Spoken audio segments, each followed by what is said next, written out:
Brother praise lord. అందరూ ఎలా ఉన్నారు? బాగున్నారా? ఆయన మనల్ని విమోచించి తన సొత్తుగా చేసుకొనుటకు తానే మన కొరకు అర్పించుకొనెను అని పౌలు భక్తుడు తీతుకు రాస్తూ దేవుని ప్రేమను అభివర్ణించాడు.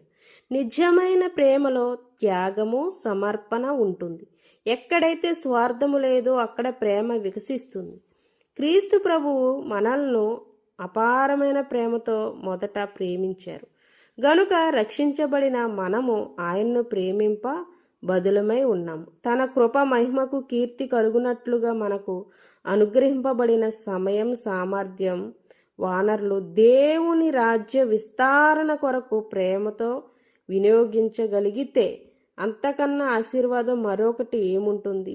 ప్రతి దీవెన బాధ్యతతో ముడిపడి ఉంటుందన్న సత్యాన్ని మరవనివాడు మారని దీవెనలు పొందుకుంటాడు. హల్లెలూయా. చూడండి సిస్టర్, బ్రదర్, సిస్టర్, మీరు ఎలా హ్యాపీగా ఉంటున్నారు అంటున్నారు.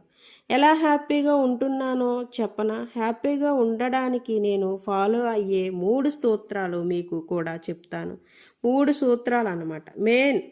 సో ఒక ఛాలెంజ్ వచ్చినప్పుడు పడిపోవద్దు, దాని నుంచి నేర్చుకుని ముందుకు రావాలి. సో దానివల్ల అనుభవం వస్తుంది అన్నమాట.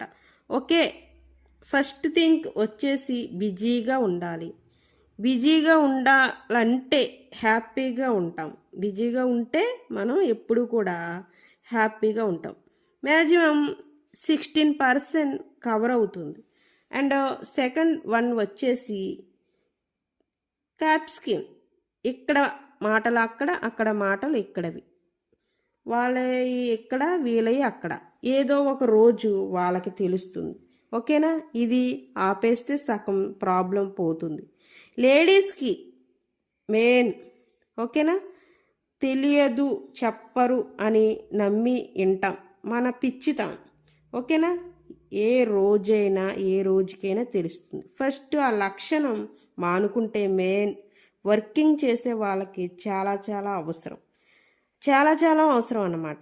అండ్ 3.1 వచ్చేసి ఎవరైతే నన్ను హ్యాపీగా ఉండకూడదు అని చెప్పేసి మాట్లాడడం అంతా చేస్తూ ఉంటారో వాళ్ళకి ఆ ఛాన్స్ ఇవ్వను అన్నమాట.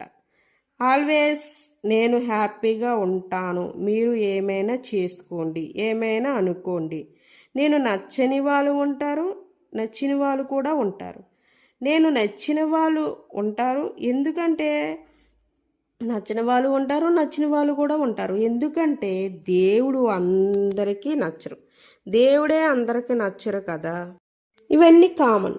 అసలు మెయిన్ మనం హ్యాపీగా ఉండాలి అంటే అందరికీ నచ్చాలి, అందరికీ నచ్చేలా ఉండాలి, వదిలేయాలి. నన్ను అందరూ మంచిదాన్ని అనుకోవాలి. ఫస్ట్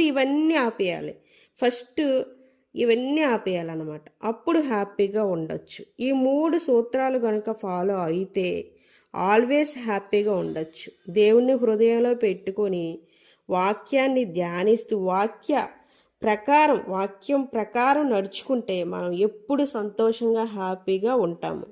హల్లెలూయా. చూడండి సిస్టర్, బ్రదర్, నువ్వు ఘనకార్యములను పూనుకొని విజయము నొందుదువుగాక అని దావీదుతో చెప్పబడిన మాట ఇచ్చే ప్రేరేపణ గొప్పది.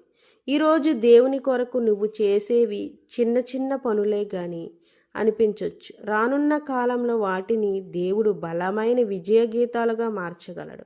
బెత్లెహేము పొలములో ఒడిసేలను వినియోగించడం నేర్చుకున్నప్పుడు దావీదును బహుశా తెలియదేమో దావీదుకి ఒకనాడు అదే ఒడిసేలలో ఓ గొప్ప వీరుణ్ణి మట్టి కరిపిస్తాడని. దేవుడు తన చిత్తానుసారంగా నిన్ను నడిపిస్తున్నప్పుడు ఎవరినో చూసి మత్సరపడవద్దు. ఇతరులు ఆధిపత్యాలను, అవకాశాలను చూసి కృంగిపోవద్దు. నీ సమయం వస్తుంది, అప్పుడు నీవు సాధించే విజయం శీఘ్రంలో నిన్ను నిలబెడతారు యేసయ్య. హల్లెలూయా.